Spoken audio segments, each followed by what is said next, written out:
देवाधिदेव 1000 श्री महावीर स्वामी की जय। 108 श्री विशुद्ध सागर जी महाराज की जय।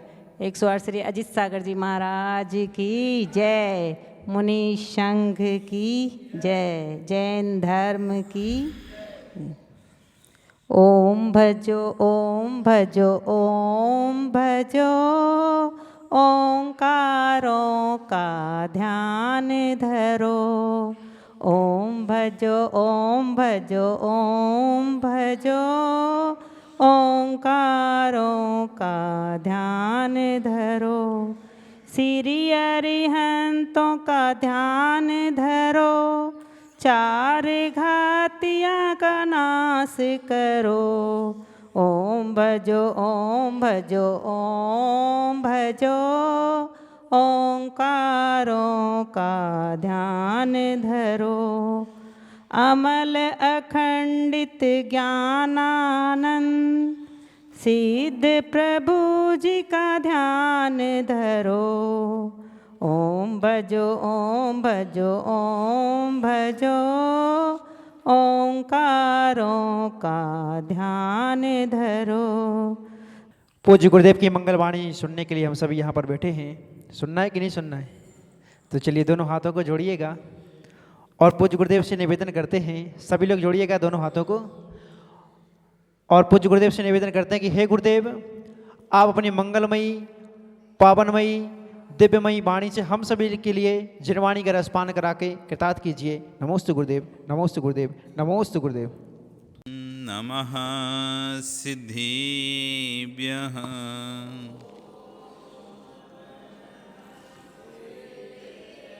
ओम नमः सिद्धिभ्यः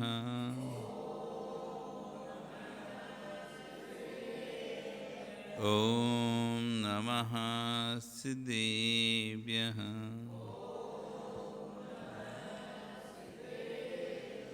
तिर्यने खगिणाई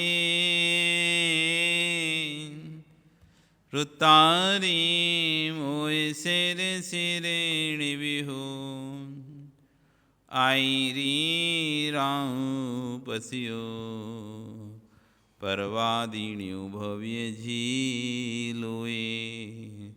नमो अरिहंताणं नमो सिद्धाणं नमो आयरीयाणं नमो वच्छायाणं नमो लोये सभ्य। बोले अनंत अनंत से परमेष्टि भगवानी की, आदिनुमा आदिनाथ भगवानी की, वर्तमान शासन महावीर भगवानी की, आचार्य श्री 108 विशुद्ध सागर जी महाराज की, अहिंसा में विश्व धर्म की जय। बोलिए परम पूज्य श्रमण मुनि श्री अरिजीत सागर जी महामुनि राज की, समस्त मुनि संघ की जयकारा गुरुदेव का। भवबंधु, वर्तमान शासन ने वर्धमान स्वामी के शासन में तीर्थंकर प्रभु की चरण निष्ठा में बैठकर हम सभी जिन देशना का श्रवण कर रहे हैं। आचार्यवन विशुद्ध सागर जी महाराज अपनी प्रक्षिणा देशना में, जो कि आचार्य भगवान अमोघ वर्ष महाराज के प्रश्नोत्तरी रसमालिका पर की हुई है, उस प्रश्ना देशना में आचार्य का था उपाधि अमृत क्या है, तो कहा था गुरु उपदेश, सदुपदेश ही अमृत है। कोई देवों के कंठ में जो अमृत की चर्चा करते हैं, कोई अमर होने वाले अमृत की चर्चा कह रहे हैं कि ये सब तो एक पर्याय को ही सुरक्षित पर कर पाएंगे। जगत के अमृत तो एक पर्याय सुरक्षित कर पाएंगे, लेकिन शुद्ध रूपी अमृत अनेक भवों की पर्याय को सुरक्षित कर देता है। इसलिए आचार्य कह रहे हैं कि तीर्थ भी तुम्हारा अमृत है, जिनवाणी भी अमृत है, मित्र जिन देव भी अमृत हैं, निर्गंत गुरु भी अमृत हैं, और माँ भगवती बागबादनी जिनवाणी बागेश्वरी ये भी अमृत है। कोई दुनिया की देवी मत समझना, ये बागेश्वरी देवी का मतलब है माँ भगवती जिनवाणी। कोई नहीं तो तुम कोई और देवी को समझ के उसकी आराधना करना। जिनवाणी का है जगत में स्वर्ग की देवियाँ स्वर्ग में हो सकती हैं, भवनों में हो सकती हैं, अधोलोक में देवियों के भवन हैं, लेकिन मित्र जो स्थान सौदर्मिंद को भी प्राप्त नहीं है, वो जो स्थान कुबेर को भी प्राप्त नहीं, वो स्थान जो स्थान अन्य देवी देवताओं को प्राप्त नहीं है वो जिनवाणी बागेश्वरी देवी को प्राप्त है। अरिहन मुख कुलासनी है, अरिहन मुख कमल निवासिनी। कहाँ पर सरस्वती का निवास स्थान कहाँ है? अरिहंत के मुख कमल पर निवास करती है। कहने जो स्थान सौदन को नहीं मिला, कुबेर को नहीं मिला, किसी भी देवी देवता को नहीं मिला, वो जिनवाणी को स्थान मिला है। अरिहन मुख कमल निवासिनी। सौदर्म इंद्र प्रथम स्वर्ग में जन्म लेता है। सौदर्म का स्थान प्रथम स्वर्ग में है, एक भवतारी है। हे मित्र, उसके पुण्य को भी कभी हे मत कह देना। वो सौदर्म इंद्र का पुण्य भी महान है। 170 तीर्थंकर कल्याण महोत्सव मनाता है। 170 तीर्थंकरों भगवंतों कल्याण महोत्सव सौदर्म में एक साथ मना लेता है। अहो भाग्य उस जीव के, ऐसा महान पुण्य का बंध किया उस जीव ने कि देव देवियाँ देखते रह जाते हैं। और कितने मनुष्य यहीं से भावना भाते हैं कि सौधर्म ईशान स्वर्ग का देव यहाँ आकर परमात्मा तीर्थंकर का जन्मोत्सव मनाता है। जो पुण्य प्रगतियाँ हैं उन्हीं जीवों को मिलती हैं जिन्होंने 2.5 द्वीप में भारत की भूमि पर जिन शासन को स्थापित किया था, जिन वाणी को स्थापित। आश्चर्य कह रहे सौदर्म इनका पुण्य देखो, 170 तीर्थंकर पंचणक मनाता है। अपन को तो 1 के भी नहीं मिलते बनाने, अपन को 1 के मिल जाते हैं, वो भी अपन कल्पनाओं में मनाते हैं। अपन सौदर्म कल्पना के सौदर्म इंद्र बन जाते हैं, कल्पना के ईशान आदि इंद्र बनते हैं, सचिन नारायण बनते हैं, तो बड़े आनंदित होते हैं हम सौदर्म बन गए। आश्चर्य वो सौदर्म का पुण्य देखो, जो 1-2 नहीं 170 तीर्थंकरों के एक साथ मनाने का सौभाग्य जैसे मिल जाता है। ये किसे मिला है? जिसने इस भारत की भूमि पर जिन शासन को स्थापित किया था, ऐसे जिन वाणी को स्थापित किया है, ऐसा जीवी आगे जाके सौधर्मिंद आदि पद को प्राप्त होता है। जो श्रावक लघु से लघु जिन प्रतिमा को स्थापित करता है, इस भूतल पर जिन शासन को स्थापित करता है। जब तक वह प्रतिमा रहेगी तब तक जैन अंत का अस्तित्व रहेगा। आज इतने सारे उपसर्ग हुए जैन संप्रदाय पर, कितनी मूर्तियां खंडित हुई, कितना तोड़ा गया, उसके बाद भी जैन संप्रदाय जैन धर्म अभी भी अस्तित्व में है। किस बात पर? क्योंकि कितनी प्रतिमाएं प्राचीन अभी भी हैं, कितना भी तोड़ा, कितना भी कुछ किया, तब भी जमीन से आज भी क्या निकल रहा है? भूगर्भ से क्या निकल रही हैं? प्रतिमाएं निकल रही हैं। वो प्रतिमाएं अपने अस्तित्व को बता रही हैं कि हम 1000 साल पुराने हैं, हम 2000 साल पुराने हैं, हम 4000 साल पुराने हैं, हम 100 साल पुराने। तो उससे समझ में आ रहा है कि इस स्थान पर कब से जैन धर्म था। आज ऐसे स्थान हैं जहाँ पर जैन धर्म का नाम और निशान नहीं है, लेकिन वहाँ से ही प्रतिमा निकल रही नहीं निकल रही। जिन स्थानों पर भी विधर्मियों का राज्य है, लेकिन वहाँ भी जैनत्व का अवशेष निकलने, तो इससे पता चल रहा है यहाँ पर जिन शासन की पहले बाहुलता थी। पूरे पूरे मंदिर निकलते हैं, पूरे पूरे मंदिर निकल जाते हैं नीचे ज़मीन से। हमारे श्रावकों ने जब मंदिरों को खंडित किया जा रहा था तो उनको मट्टी के नीचे दबा दिया, टीले बना दिए, टीले मट्टी डाल डाल के तो चारों तरफ मट्टी डाल के उसको दबा दिया, तो टीला टाइप का बन गया, पर्वत सा बन गया। लोग पर्वत समझे, जिससे कि उस मंदिर का बचाव बना रहे और मंदिर खंडित ना हो। ऐसा किया हमारे पूर्वजों ने। इसलिए तो आज देखो टीले खोदते हैं तो निकले। अब धीरे धीरे कालांतर में भरता गया, सतह ऊपर आ गई, जमीन के अंदर पहुंच गया। आज कई ऐसे मंदिर जमीन के अंदर से पूरे पूरे मंदिर निकल रहे हैं सावत। तो आज के जिनने भी प्रतिमा स्थापित की, जिनने जिनवाणी स्थापित की, उसने जिन शासन को स्थापित किया है, और जिन शासन को स्थापित करने का फल होता है स्वधर्म आदि पद की प्राप्ति होती है।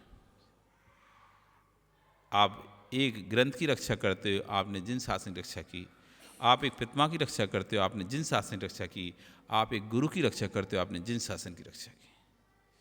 ये सब जिन शासन के अंग हैं। देव, शास्त्र, गुरु, ये जिन शासन के अंग हैं, इनसे ही जिन शासन जीवंत है। ये 3 अंग से ही आपकी जैनत की पहचान है। देव से आपकी जैनत पहचान है, शास्त्र से आपकी जैनत की पहचान है, गुरु से आपसे जैनत की पहचान नहीं हो रही, क्योंकि आप में और अजैनत में कोई अंतर दिखता ही नहीं है, समानता दिखती है। वस्त्र आदि की समानता है, रहन सहन की समानता, खाने पीने की समानता मिल जाएगी, सब मिल जाएगा। लेकिन जो दिगंबरत्व है वो अन्य कहीं नहीं मिलेगा। किसी संप्रदाय में बताओ दिगंबर साधु होते हैं क्या? आलू नहीं खाने वाले श्रावक बहुत सारे संप्रदाय में मिल जाएंगे तुमको। एक ऐसा ही समुदाय जिसमें आलू प्याज लहसुन कुछ नहीं खाते वो लोग, कंठी पहनते हैं तो सब त्याग कर देते हैं।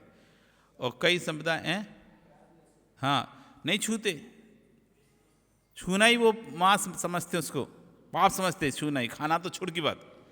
तो आलू प्याज नहीं खाने वाले भी वो कई समुदाय में लाएंगे, पानी छान के पीने वाले भी कई समुदाय मिल जाएंगे। ऐसा मत समझना तुम्हारे समुदाय में सिर्फ पानी छान के पीने की व्याख्या है, पानी छान के पीने वाले कई जगह मिल जाएंगे, जीव रक्षा करने वाले भी मिल जाएंगे। तो जो अपनी आप क्रियाएं देख रहे हो ऐसी क्रियाएं करने वाले तो सब कई समुदायों में मिल जाएंगे। भद्र परिणामी जीव भी कई समुदाय में मिल जाएंगे, सरल स्वभावी जीव भी कई समुदाय में मिल जाएंगे। लेकिन दिगंबरत्व मुनि कौन सी संप्रदाय में मिलेंगे? कोई है ऐसी संप्रदाय जिसमें ये मुनि पाए जाते हैं, दिगंबर प्रभु पाए जाते हैं? कितने भी भगवान हैं लेकिन कोई भी भगवान दिगंबर नहीं है। जगत में भगवान संज्ञा कितने सारे देवताओं को भगवान संज्ञा प्राप्त है और कितने प्रकार के देवता जगत में प्रसिद्ध हैं भगवान के नाम से, पर किसी भी भगवान में दिगंबरत्व तो नहीं है क्या? किसी भी गुरु में दिगंबरत्व नहीं है। ये सिर्फ आपके यहाँ ही मिलेगा। बाकी एक जैसी पोशाक पहनने वाले कई जगह मिल जाएंगे, सफ़ेद कपड़ा पहनने वाले ब्रह्म कुमारी मिल जाएंगे, सफ़ेद कपड़ा पहनने वाले एक कबीर पंथ होता है उसमें भी सफ़ेद कपड़ा पहनने वाले मिल जाएंगे। जैसे तुम कपड़ा पहनते हो ना संजय वाइट, ऐसे कपड़ा ये समझ लो तुम्हारे जैनागम में सिर्फ ब्रह्मचारी आदि पहनते होंगे, और दर्शनों के ब्रह्मचारी भी सफ़ेद वस्त्र पहन लेते हैं। कबीर पंथ में सफ़ेद वस्त्र पहने मिलेंगे तुम्हें एकदम ऐसे, तो हाँ वैसे पहन लेते हैं। तो तुम्हारे जैसी वेशभूषा वाले लोग तो अन्य संप्रदाय में ही मिल जाएंगे। पीले वस्त्र पहनने वाले संप्रदाय भी मिल जाएंगे, पीले वस्त्र पहन के पूजा कर आदि अपनी भक्ति करने वाले मिल जाएंगे, नीले पीले हरे कर सब प्रकार सफ़ेद। लेकिन दिगंबरत्व रूप में कौन सा संत दिखाई दे आपको अन्य संप्रदाय में? कहीं नहीं मिलेगा। इसलिए ये तीन ही चीजें आपके जिन शासन को बचा के रखी, देव, शास्त्र और गुरु, ये तीन चीजें आपके जिन शासन को सबसे पृथक करके रखी। इन्हीं की बल पर हम सबसे पृथक हैं, नहीं तो हम भी सब एक जैसे हो जाते। इसलिए तो हम जैन हैं, हिंदू नहीं हैं। हम सनातनी हैं पर हिंदू नहीं हैं। लोगों ने सनातन को हिंदू से जोड़ दिया। सनातन मतलब हिंदू, हम सनातनी तो हैं पर हिंदू नहीं, जैन हैं हम स्वतंत्र हैं। हम सनातनी क्यों हैं? क्योंकि हमारा धर्म सनातन है, अनादिकाल से चला आ रहा हमारा धर्म। आज का धर्म नहीं है हमारा धर्म, आदिनाथ से हमारा धर्म है, और आदिनाथ के पहले भी 24 ही हो चुकी हैं, उससे भी हमारा धर्म है, उसके पहले भी 24 हो चुके हैं, उसमें भी हमारा धर्म था। हम अनादि से हैं, इसलिए हम सच्चे सनातनी हैं। हम किसी रंग वाले सनातनी नहीं हैं कि कोई रंग का कपड़ा पहने या रंग का झंडा फहराएं तो हम सनातनी कहलाएंगे। हम दिगंबर हैं, हम सनातन धर्म को मानते हैं, और हमारा सनातन जैन धर्म है। इसलिए कोई पूछे हम कौन है, हम सनातनी हैं, हिंदू नहीं, हम सनातनी हैं। हम सनातन जैन धर्म को मानने वाले हैं। अखंड अनादिकाल से चलने वाला वो जैन धर्म का पालन करने वाले हैं, सनातन है, सच्चे सनातन है।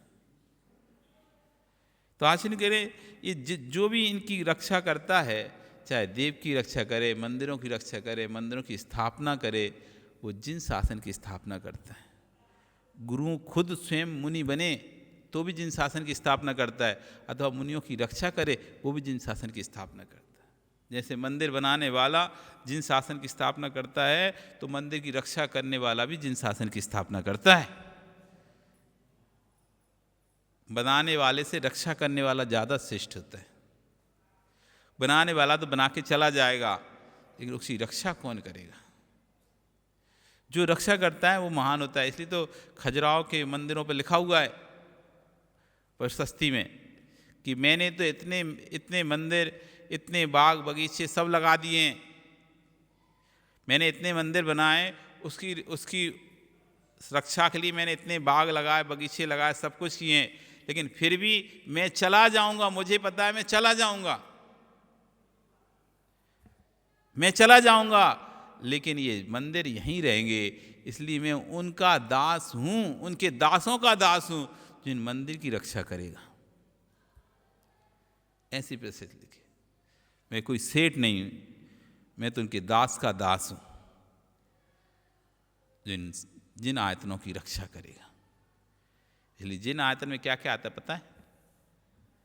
जिन आयतन में कौन कौन आते हैं?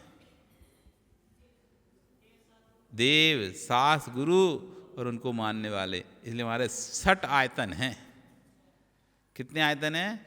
6 आयतन में, जिसमें जिन देव हैं, शास्त्र हैं, गुरु हैं और उनको मानने वाले श्रावक हैं। इनकी रक्षा करना यानी सम्यक दर्शन को पुष्ट करना है। आयतन की रक्षा करना भी सम्यक दर्शन है। 25-200 में अनायतन आते हैं 6 और सम्यक में 6 आयतन आते हैं। सम्यक में 6 आयतन आते हैं। इसलिए जितनी आप चाहे भगवान की भक्ति करो, मंदिर की सेवा करो, गुरु की सेवा करो, ये सब आपके सम्यक दर्शन को मजबूत बनाते हैं, सम्यक दर्शन को दृढ़ बनाते हैं। तो आचार्य कह रहे हैं इस भूतल पर उसने जिसने देव शास्त्र गुरु की रक्षा की है, अथवा जिन पितामह को स्थापित किया है, या स्वयं मुनि बनाया, या जिनवाणी को स्थापित लिखा है जिसने, उसने उस भूतल पर जिन शासन की स्थापना कर दिया है, उसने एक तीर्थ स्थापित कर दिया है। तीर्थ, दिगंबर मुनि बनना भी एक तीर्थ है। तभी तो कहते हैं जे गुरु चरण जहाँ पड़े जग में तीर्थ हो। चलते फिरते तीर्थ की उपमा दी है साधु को। चलते फिरते तीर्थ की, एक चेतन तीर्थ, एक अचेतन तीर्थ। अचेतन तीर्थ मिट्टी से बनता है, जड़ से बनता है, और चेतन तीर्थ चेतन संस्कारों से बनता है। गुरु बनाते हैं इसको। जिन शासन से भाई आपने भगवान नहीं विराजमान करे, आपने इस धरातल पर अरिहंत का शासन को विराजमान किया है। सोचना चाहिए, स्वर्ग में बैठा सौदन भी सोच रहा होगा, हम तो धर्म के प्रत्यक्ष फल को देख रहे हैं, तब भगवान के कल्याण बना पा रहे हैं, किंतु पंचम काल के जीव कितने महान हैं, कितने महान हैं, कितनी श्रद्धा से युक्त हैं, उनके सामने हम तो कुछ भी नहीं हैं। क्योंकि सौदन इनको तो साक्षात फल दिखाई दे रहा है, लेकिन पंचम काल के मनुष्यों को तो फल भी नहीं दिखाई दे रहा। ना तीर्थंकर का समोषण दिखाई दे रहा, ना देवों का आगमन दिखाई दे रहा, ना कोई अतिशय दिखाई दे रहा। तब भी देखो श्रद्धा से पंचकलणक मना रहे हैं। ज्ञानी विधेय का श्रावक भी एक समय में पंचकलणक देखेगा तो 20 ही देख पाएगा, लेकिन आप लोग पुण्यात्मा जीवों को देखो, एक साथ 24 तीर्थंकर भगवान के पंचकलणक मना लेते हैं। 24 ही पंचकलणक होते हैं ना। तो कह रहे हैं कि विदेश क्षेत्र का व्यक्ति डायरेक्ट जाके देखेगा तो एक समय में कितने तीर्थंकर का देख पाएगा, एक, और हर नगरी में भी गया तो ज़्यादा से ज़्यादा 20 देख पाएगा। लेकिन यहाँ पर भावों के माध्यम से 24 तीर्थंकरों को एक दिन में एक साथ पंचकलणक कर लेते नहीं, 24 के पंचकलणक मना लेते हो। स्वप्न में किसी ने पाप किया तो पाप का बंध होगा कि नहीं होगा? स्वप्न कोई पाप करे उसका पाप बंद होगा नहीं होगा? आचार्य कुंद स्वामी महाराज अष्टपाद ग्रंथ में लिख रहे हैं कि हे जीव, ये धरती के देवता निर्गंत मुनिराज भविष्य के भगवान हैं, इनका स्वप्न में भी निरादर मत कर देना। ये पंच परमेष्टि में एक परमेष्टि हैं, अभी तुमको सामान्य लगते हैं, तुम नमकार मंत्र में तो स्मरण करते हो, लेकिन सामने आ जाने पर अनादर कर देते हो। नमकार मंत्र में तो रोज स्मरण करते हो, नमो लोय सब श्रावणम, नमो लोय सब श्रावणम, लेकिन जैसे ही सामने आते हो तो निरादर कर देते हो। निरादर सिर्फ मात्र अब शब्द बोलना नहीं होता। निरादर कई प्रकार से होता है। उपेक्षा करना भी निरादर है, उनकी सेवा नहीं करना भी निरादर है, उनकी बात नहीं मानना भी निरादर है, उनके बारे में कुछ भी बोल देना वो भी निरादर है। हमसे एक चीज़ को निरादर समझते हैं, सामने कुछ नहीं बोल रहा है, बाकी पीठ पीछे कुछ भी बोलते रहो। सामने कुछ मत बोलो और पीठ पीछे कुछ भी कहते रहो, पर ध्यान रखो ये निरादर है। जिसको स्वप्न में जिन मुद्रा नहीं रुचती वह अनंत भव को धारण करने वाला होता है। ये आचार्य कुंद कुंद स्वामी कह रहे हैं इस पाठ में। जिसको स्वप्न में जिन मुद्रा का निरादर हो, जिससे स्वप्न में भी जिन मुद्रा का निरादर हो गया हो, वे अनंत दीर्घ संसारी होता है, अनंत भव को धारण करता है। जब स्वप्न में अशुभ हो जाए तो अनंत भव को धारण करता है। हे मित्र, स्वप्न में भी जिसने जिन पितमा स्थापित कर ली तो उसका शीघ्र पाप नष्ट हो जाता है। उन भवों से मिलना जो भाव पैसा कमाने को प्रेरित करते हैं, और उन परिणामों से मिलना जो भाव भगवान की भक्ति करने के लिए प्रेरित करते हैं। आधुनिक स्वप्न में भी यदि अनादर हो जाता है तो अनंत भव का बंध होता है। जब स्वप्न में पाप का फल प्राप्त हो, स्वप्न किए हुए पाप का फल भी प्राप्त होता है, तो स्वप्न किए हुए पुण्य का भी फल प्राप्त होता है। इसलिए ऐसे भाव रखो, ऐसे भाव रखो कि कम से कम जीते जी तो पाप नहीं कर, मतलब जागते पाप नहीं कर रहे तो सोते भी पाप ना हो। जागते तो हम पाप करते ही रहते हैं, कम से कम सोते तो बच जाएं, सोते तो ना करें, क्योंकि जागृत अवस्था सोते का पाप ज़्यादा खतरनाक है, ज़्यादा बंद कराता है। जागते का पाप कम बंद कराता है। जागृत अवस्था में पाप का बंद कम होता है, सुप्त अवस्था में पाप का बंद ज़्यादा होता है। पूछो क्यों, ऐसा क्यों? जबकि यहाँ जागृत अवस्था तो सामने कर ही रहे हैं और सोते हैं तो कर भी नहीं रहे, तब की पाप का बंद ज़्यादा है। ऐसा क्यों? ऐसा इसलिए है कि जागृत अवस्था में जब पाप करता है तो व्यक्ति के पास संभलने का मौका रहता है। तस्मिच्छामि दुक्कड़म कर सकता है, बच सकता है, बदल कर सकता है, चेंज कर सकता है अपने भावों को। लेकिन सोते समय तो उसको अपना कंट्रोल रहता ही नहीं है। जो चल रहा है सो चल रहा है, उस पर क्या नियंत्रण करेगा? वो तो सो ही रहा है। जागते समय तो हो सकता है उसे एक बार विवेक जाग जाए, नहीं मेरा नियम है मुझे नहीं खाना, मेरा नियम है मुझे ऐसा नहीं काम करना, और हो सकता है वो जागृत अवस्था में रहे तो पाप से बच जाए। सुप्त अवस्था में पाप से बचने की कोई उम्मीद नहीं है। वो खाता रहेगा, दिन में भले वो ना खाता, जागृत अवस्था में भले वो खाना ना खाए रात में, लेकिन सोते अवस्था में वो भी मस्त खाएगा, मस्त। क्योंकि सोते में कोई ना तो देखने वाला होता है, ना रोकने वाला होता है, ना टोकने वाला होता है, और ना सामान खत्म होता है, जो मर्जी के सामान वो भी मिलता है।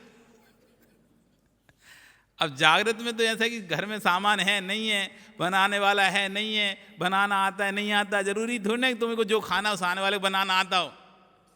लेकिन सपने में तो सब होता है। आश्चर्य कहते सपने में गाड़ी चलाओ बहुत आनंद आता है, क्योंकि ना तो डीजल खत्म होता उसका, ना पेट्रोल खत्म होता, वो खत्म हो भी जाता तुरंत पेट्रोल पंप मिल जाता सपने। पैसा भी खर्चा नहीं होता, कोई भी खत्म भी नहीं होता। एक्सीडेंट भी हो जाए तो मरता नहीं। बहुत फायदे हैं सपने में गाड़ी चलाने, कुछ नहीं, खर्चा भी कुछ नहीं, और अपने गंतव्य भी पहुंच जाता, सपने तो पहुंच ही जाता है। वैसे तुम शिखर जी का पहाड़ चढ़ोगे बहुत मेहनत लगेगी, सपने में चढ़ जाओ कितनी मेहनत लगेगी बताओ? लगेगी मेहनत, बहुत दर्द करेंगे ना पैर। क्यों राजेश? सपने में चढ़ोगे तो दर्द करेंगे नहीं करेंगे? वैसे तो तुम रो रो दोगे अब कितना और है कितना और है, और सपने में तो 1 मिनट भी नहीं लगेगा, तुम पूरा चढ़ जाओगे ऊपर। यही फायदा है सपने का। तो आचार्य कह रहे हैं आगम की सारी व्यवस्थाएं लिखी हुई हैं। कृष्ण नील कापोत पीत पशु 6 लेशों के स्थान है। गोमठ सार जीव कांड जी ग्रंथ में 6 लेशों की व्याख्या है। जब जीव अशुभ लेशों का परिणाम से युक्त होता है तब उसकी परिणति क्या बनती है? हे मित्र, पूजा करना, भगवान के सामने प्रवचन सुनना, पंचम काल में गुरु के सामने ये कभी मत भूल बैठना कि मैं स्वप्न आया है। आप सब आचार्य नहीं हो, आप प्राचार्य हो। आचार्य अमृतचंद स्वामी ने आत्मख्याति टीका में श्रावकों को प्राचार्य शब्द का प्रयोग किया है। आप पापों के प्राचार्य हो। मास्टर से बड़ा होता है ना प्राचार्य, अध्यापक से बड़ा होता है प्राचार्य, है प्रिंसिपल जिसे कहते हैं ना, हेड मास्टर। तो कह रहे हैं कि आप सब हेड मास्टर हो, सब प्रिंसिपल हो, पापों के प्राचार्य हो। किसी कॉलेज का प्रोफेसर, व्याख्याता, कुलपति आदि बनाने के लिए उसको मेहनत करनी पड़ती है, तब उस कॉलेज का प्राचार्य बन पाता है। हे मित्र, तुम संसार में जन्म से ही प्राचार्य हो। किस बच्चे को माँ ने सिखाया कि बेटा तुम ऐसे झूठ बोलो, किस बच्चे को सिखाया तुम ऐसे जीव हिंसा करो, किस बच्चे को सिखाया तुम चोरी कर लो। हे मित्र, किसको सिखाया तल घर में अंदर छुपा के रखना। एक उम्र आते ही व्यक्ति को अभ्रम के परिणाम आने लगते हैं। बेटा किसने सिखाया तुमको कुशील सेवन करना, किसी ने नहीं सिखाया, फिर अपने आप अभ्रम के भाव आने लगते हैं। पंडित जी, एक पेंसिल भी आपको पकड़ा दी जाए, आपको जुगत से रख लेते हो, ये किसने दिया, किसने किया, किसने कहा ऐसे छुपा कर रख लो, किसने सिखाया। हे पाप प्राचार्यों, पाप करना किसी ने नहीं सिखाया था। जिसे सिखाया जा रहा है उसे तुम शीघ्र भूल जाते हो, जिसे सिखाया नहीं जा रहा उसे तुम याद रखते हो। कह रहे हैं जिसे सिखाते हैं उसे तुम भूल जाते हो जल्दी से। अब यहाँ पर वचन सिखा रहे हैं, कोई चीज़ सिखा रहे हैं, स्वाध्याय सिखा रहे हैं, वो तो तुम भूल जाते, याद नहीं रहता। और जिसे नहीं सिखा रहे हैं वो कसा है, तुम्हें जल्दी याद रहती है। वैसे धर्म की इतनी बातें बोली कोई याद नहीं रहेगी, और वैसे यहाँ पे भी कसाय वाली बातें बोलना शुरू कर दें, वो ऐसा कर रहा था, उसने ऐसा बोला, उसने ऐसा बोला, अक्षर सा याद रखोगे और दूसरे को पूरा सुना दोगे महाराज जी ने आधा घंटे में ये 4 लोगों के नाम लिए और 4 लोगों के बारे में ये बोला, और 4 कसाय के बारे में जो बोला था, 4 संज्ञाओं के बारे में बोला था, वो नहीं याद रहेगा। 4 कसाय के बारे में बोला था, 4 संज्ञा, वो नहीं बोला, लेकिन 4 लोगों के बारे में हमने जो बोला वो जरूर याद रह जाएगा, वो अक्षर सा याद रह जाएगा, बल्कि जो ना भी बोला होगा वो भी याद रह जाएगा। जो ना भी बोला होगा ना वो आश्रय भी याद रह जाएगा। वो बोला भले नहीं, लेकिन कहने का मतलब यही था, ये भी याद रह जाता ना।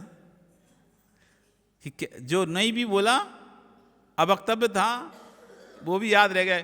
कहने का तो मतलब यही था, भले कहा नहीं वो बात अलग है, लेकिन कहने का मतलब तो यही था।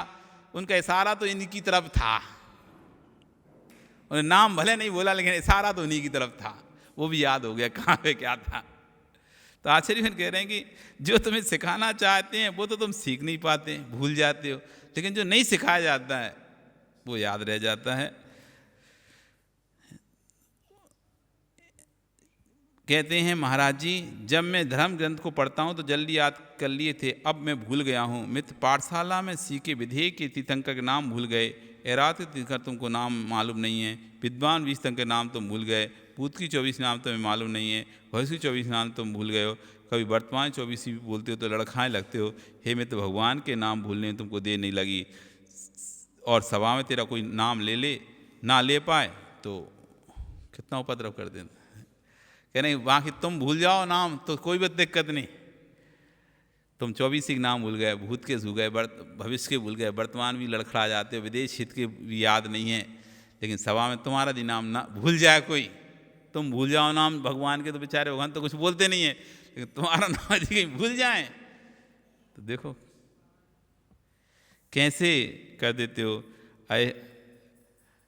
अरे अभागो भागीनो, अपना नाम भूल जानते तो कोई पाप नहीं पड़ता, पुण्य का बंध होगा, अहंकार मिटेगा, पर परमात्मा का नाम भूल जाओगे तो पाप का बंध होगा। अपना नाम भूल भी जाते तो कोई फर्क नहीं पड़ता, अहंकार मिट जाता, पुण्य का बंध होता, लेकिन आप परमात्मा नाम भूल जाते हो तो उससे तो पाप का बंध हो। भूलना चाहो तो स्वयं के नाम भूल जाओ, स्वयं के नाम मत भूलो।